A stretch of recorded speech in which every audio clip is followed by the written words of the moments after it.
Yeah.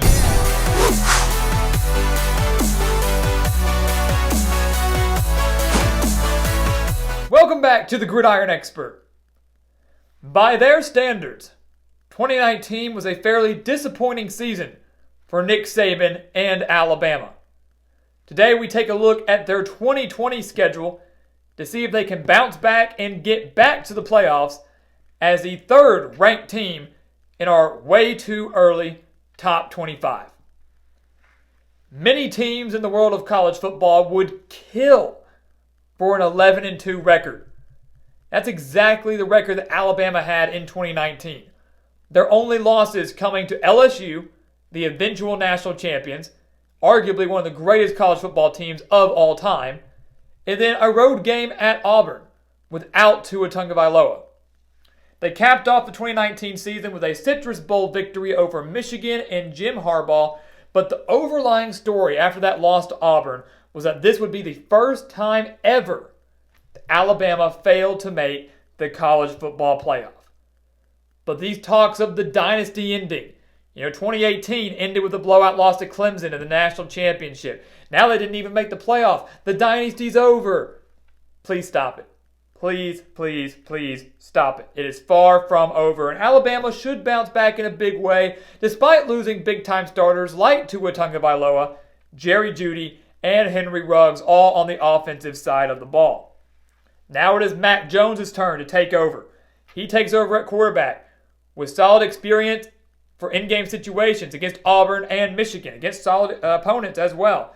Najee Harris returns at running back.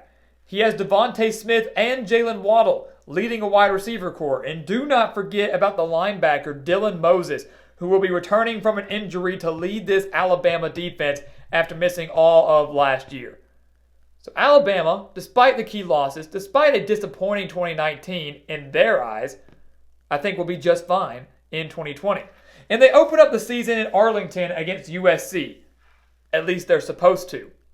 As of this filming, nothing has changed. But California, of course, announcing that many other schools would not be returning in the fall. USC eventually could become one of them. And if that's the case, Alabama will not play the Trojans. They may play a team like TCU. But if they play USC, this will be a rematch of the Advocare Classic from 2016, when Alabama defeated USC 52-6. If it is in fact the Trojans that they play, this is not a game they can afford to overlook, as they do have many key pieces to replace defensively. A relatively new quarterback still trying to find his legs in this Alabama offense, going up against a USC team and one that has Clay Helton fighting for his job, and then one that has one of the best quarterbacks in the Pac-12 in Keaton Slovis, and then one of the best wide receiver cores in the Pac-12 as well. It's no pushover. The Trojans will not be a pushover. So if this game does in fact happen, it will be one of the most intriguing ones of week 1 of this upcoming season. Georgia State in week 2, and then the big Georgia school in week 3. This is a huge, huge game. Of course, it will go on record as a conference game, so it will affect Georgia and Alabama's quest in winning their own divisions. Alabama is probably the favorite to win the SEC West, while Georgia might be a slight favorite by some to win the East, although Florida is right behind them. One of these two teams is going to have a loss on their record just 3 weeks into the season. Luckily for Alabama, they get to host this game in Tuscaloosa. Having this at Bryant-Denny Stadium gives them a huge edge already. This game was in Athens. I think many people would lean more towards Georgia's way. The Bulldogs bring in Jamie Newman, but lose a lot of pieces from that team that made the SEC championship and won the Sugar Bowl last year. So this is a huge game. It's going to test Jamie Newman. First legit road game against probably one of the toughest teams he's ever faced. Alabama still trying to cope with the new pieces on offense and a defense that's lost so many pieces. Now, another huge thing to keep in mind here is not only have these two teams have classic matchups in the past, national championship a few years ago, Tua's coming out party, you had the SEC championship a few years ago where Jalen Hurts saved the day, but Georgia recently hired Scott Cochran, Alabama's strength coach, away from Nick Saban and the Crimson Tide. He had been there for 13 years. And if you think that hiring that strength coach away isn't a big deal, you are absolutely wrong. It is a huge deal. It is a huge deal. Football games are won by strength coaches and the work they do with their players. He's done so many great things for Alabama for over a decade, and Kirby Smart was able to take him away. So a little bit of bad blood there just because of Scott Cochran leaving, and then, of course, the recent matchups between these two squads. Going to be one of the best games of the year by far, and we're lucky enough to get it in Week 3. Kent State rounds out the month of September, and then they have a 4-game stretch here before their bye week in October. And really, it's not too daunting for Alabama, despite 3 of those 4 games being on the road. They take on Ole Miss. This is going to be a fun one just because of Nick Saban taking on Lane Kiffin. Of course, he used to work under Nick Saban. They've got that relationship there. Many think Kiffin has matured. Maybe not. And now you've got him heading an SEC West team, and you really will test his maturity and really how great of a coach he really is. He was the head coach at Florida Atlantic, did a good job turning the Owls around. Can he do it with Ole Miss? Can he give Alabama a game in the first week of October? Alabama won against the Rebels 59-31 last year, so Ole Miss certainly has the talent to hang some points on the Crimson Tide. And with this game being at home, these 2 coaches alone will make for a sellout crowd. Doesn't even matter what the records are. Very intriguing matchup here, and many believe it will be Lane Kiffin who will become the first former Saban assistant to finally defeat the GOAT himself. They then travel to take on Arkansas.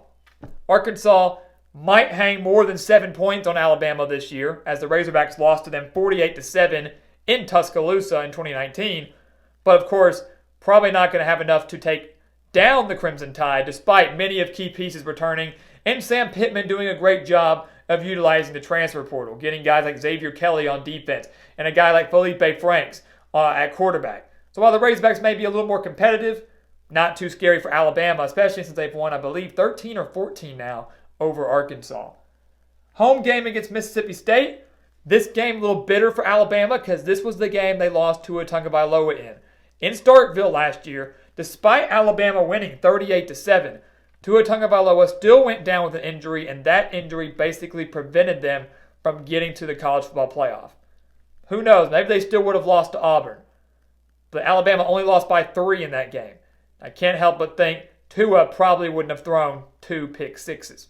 So Mississippi State, Nick Saban versus Mike Leach in Tuscaloosa will make for a fun one. Potential to see a lot of points scored in here. The only home game in the month of October. And then at Tennessee, a team that Alabama has beaten 13 games in a row. They defeated the Volunteers 35-13 last year, but this is a game they cannot afford to overlook. I'm not saying the streak's coming to an end. I'm not saying that because we're not predicting any of these games here.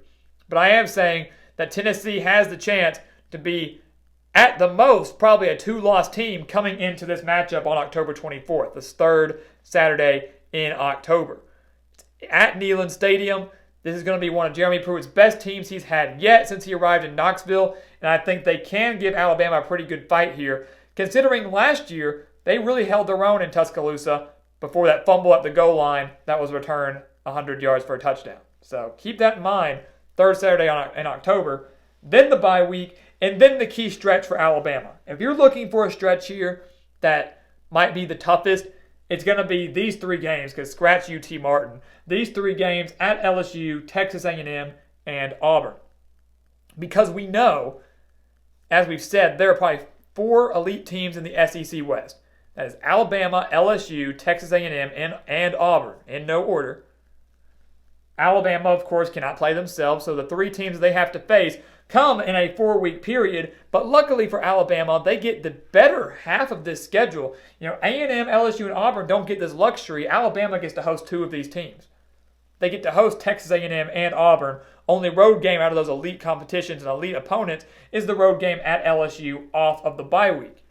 And of course, this will be a revenge game for Nick Saban and Alabama, as they were dealt their first loss last year at home to LSU and Joe Burrow, 46-41. Instant classic.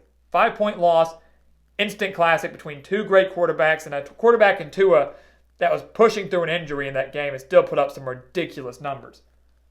LSU loses so many key pieces this year. Loses Joe Burrow. They lose Justin Jefferson. They lose Clyde Edwards-Helaire. They lose Grant Delpit. They lose Patrick Queen. So many guys across the board from one of the best teams we've ever seen that you can't help but wonder, even though this game is going to be in Death Valley, can the Tigers get it done? Alabama will be hungry for revenge in this game. It's going to be a huge one that could decide the SEC West. UT Martin, a little bit of a buffer there. Then Texas A&M, who Alabama defeated 47-28 last year. If this game was in College Station, I might be a little more cautious with this game. I say Alabama needs to be on upset alert. A&M's proven they can win just about anywhere. Jimbo Fisher has proven he can win just about anywhere. This is going to be maybe his best team that he's had going into his third year in College Station.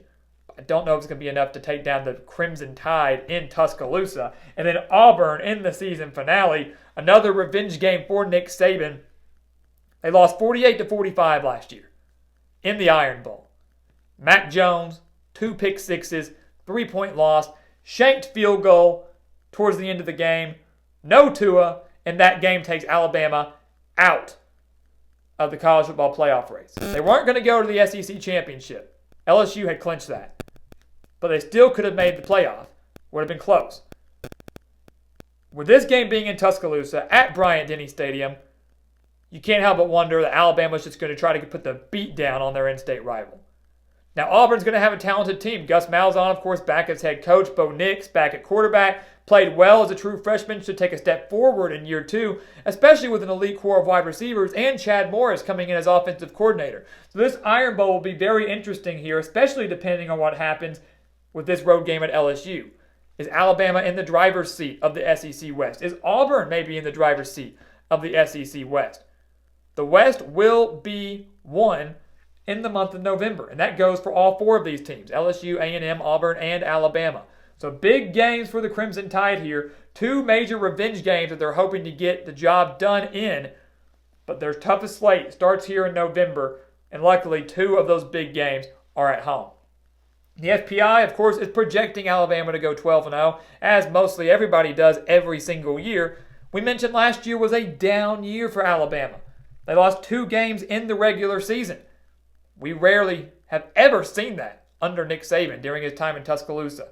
And if there's one thing for sure, it certainly is not going to happen again in 2020. So guys, thank you so much for watching us here at the Gridiron Expert on YouTube. Make sure to continue to like, comment, and subscribe. We appreciate your support so much. And make sure to check out everything down in the description as well for exclusive college football news, content, and coverage that you do not want to miss.